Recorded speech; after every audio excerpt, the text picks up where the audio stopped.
3 Augustus. Christus moet verhoog word. Almal wat die oog op die kruis verstig, sal lewe. Toe het Moses 'n koperslang gemaak en dit op 'n paal gesit. En as 'n slang iemand gebyt het en hy kyk na die koperslang, het hy in die lewe gebly. Numeri 21 vers 9. Die Here Jesus het die kinders van Israel in die woestyn teen die giftige slange beskerm, maar hulle het hierdie deel van hulle geskiedenis nie geken nie. Engele uit die hemel het hulle vergesel en in die wolkkolom bedags en die vuurkolom snags was Christus vir hulle 'n beskerming deur al hulle reise.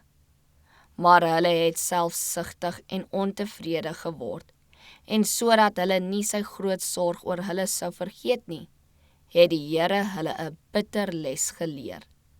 Hy het toegelaat dat hulle deur die giftige slange gebyt word.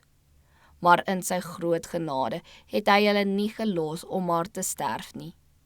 Moses is beveel om die koperslang op die paal te verhoog en af te kondig dat wie ook al daarna kyk, sou lewe.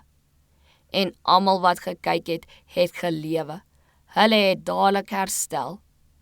Wat 'n vreemde simbool van Christus was daardie beeld van die slange wat hulle gebyt het.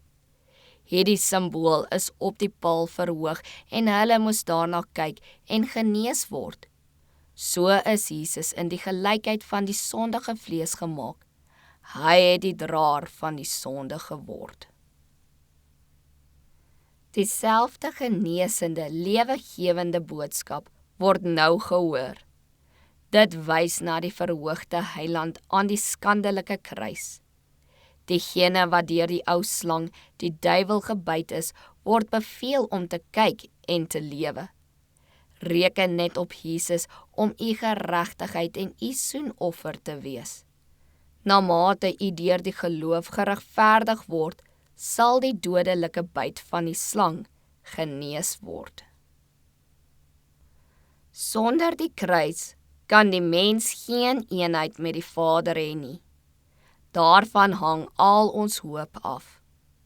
Daaruit straal die lig van die Heiland se liefde, en as die sondaar aan die voet van die kruis opkyk na hom wat gesterf het om hom te red, kan hy hom met versadiging van vreugde verheug, want sy sondes is vergewe. Wanneer hy in die geloof by die kruis kniel, het hy die hoogste plek bereik waartoe 'n mens kan klim.